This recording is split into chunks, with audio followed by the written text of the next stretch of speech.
Welcome to today's edition of the Warrior Daily, where we are joined by head swimming and diving coach Sean Peters. Thanks for joining us today. Thanks, Adam. Appreciate it. And we, just a couple weeks ago, wrapped up the national finals. The women placed second for the sixth, or inside the top two for the sixth straight year. Men in the top 8 for the last decade now. Just talk about, the great swims and dives we had at the national finals. Well, certainly, and with both teams finishing in the top 3, that's special. I mean, the top 4 teams get to bring home a trophy. I left them back in the office. Sorry about that, but it's been a while since both teams actually have been on the awards podium, and the women have had a great run, as you mentioned, getting top 2 the last 6 seasons, and the men, the last time we were on that podium, I believe it was 2011. So, it was great to get back up there for both teams, and there were great performances. To start with highlighting, we'll go with Carol Azambuja. She's, kind of up there on the alphabetical order list there. So she had 3 national record performances, leading off the 200 free relay and the 50 free. The 100 freestyle on day 4, she was 48.9, which is the first Division II athlete to break 49 seconds. And certainly the person that she broke that record from was one of the best that Division II had to offer in the mid-2000s. And then certainly with their relay quartet of her leading off, Gloria Martinez-Perez, Kayla Scott, and Ellie Molesky. We've all been flirting with that 132 barrier, and then we ended up going 131.6 to finally break through and get that national record. So that was really something. And then while we're talking about national records, let's just keep going with that. Well. Kayla Scott,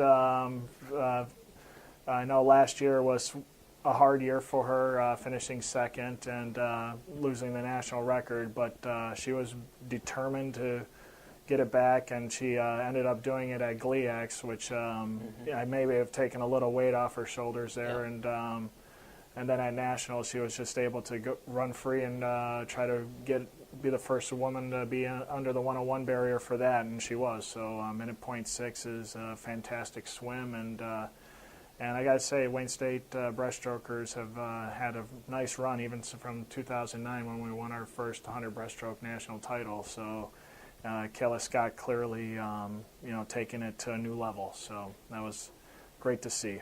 And then, of course, great swims all around, and I'm sure we'll get into that here real soon. Yes. Well, just maybe talk about, you're talking about some of the records there. Maybe talk about, it was just across the board a really fast finals. Oh, yeah. Certainly a lot of credit to those swimmers out there in Division II. I mean, they came with it. I know a lot of programs had to do whatever it took to get to that opportunity. Yep. But what's remarkable to see is that they kept building off of it, and so did we. So it was a great environment. It was a fast environment, and it was pretty remarkable seeing what swimmers from all over the country and all over the world were throwing down. So it was. I was having a blast watching it and being a part of it, and in some cases leading the way, but other cases, certainly doing our best to stick with them. So it was good. And one of those was the 200 medley relay for the men. Just talk about, their record-breaking performance was unreal. Yeah, that certainly was. We looked it up afterwards, and I think we would have finished 5th or 6th in the Big Ten championships with that relay, so that was really cool. Crazy. And then and I think the men just narrowly missed qualifying. Not that they would go to D1 Nationals, but, based on the invited times, they would have been right there in the mix to getting invited for D1 Nationals. So that's pretty good stuff for the guys. But certainly Juan David led us out there and kept us right in where we needed to be. He's been wonderful. Peter Yahovich, obviously, he's been a standard here and wanted to be one of the fastest breaststrokers in the country, which he proved that.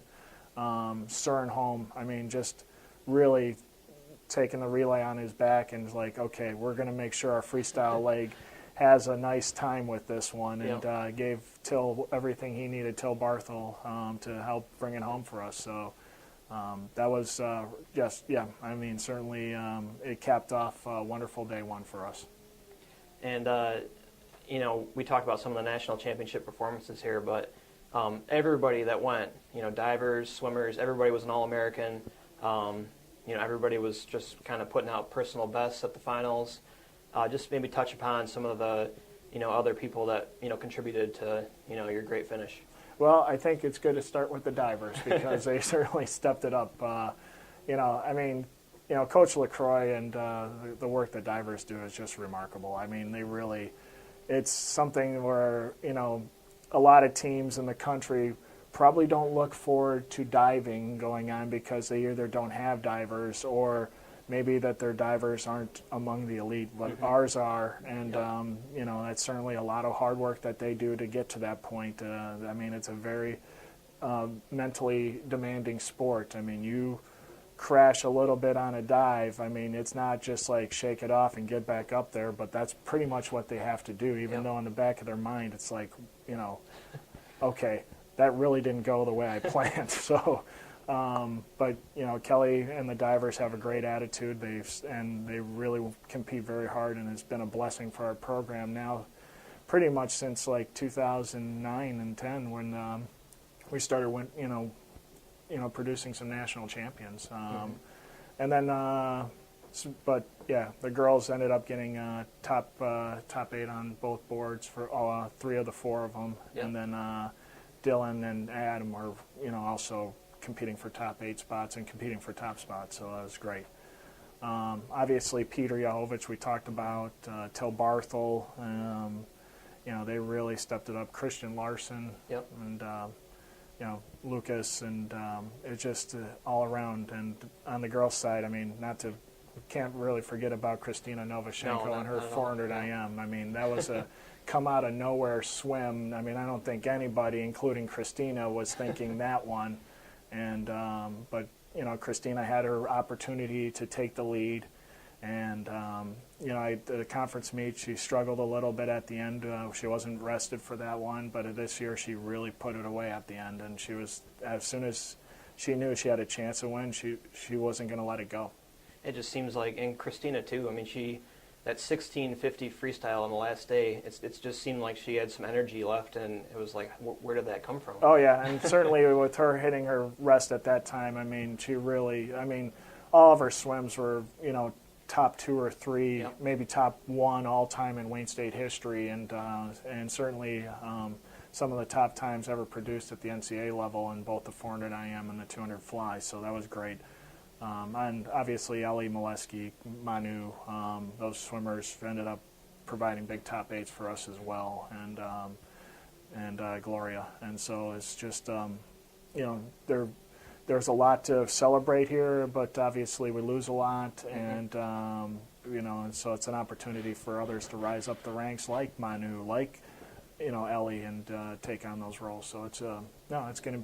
I mean, it's been a fun ride. Well, thanks for joining us all season, Coach, and we'll look forward to next year. Well, definitely. I mean, certainly there's a lot to be proud of here with the Wayne State Warriors, and certainly women's basketball as well, getting it done. But looking forward to some spring sport action here, and you know, it's going to be great.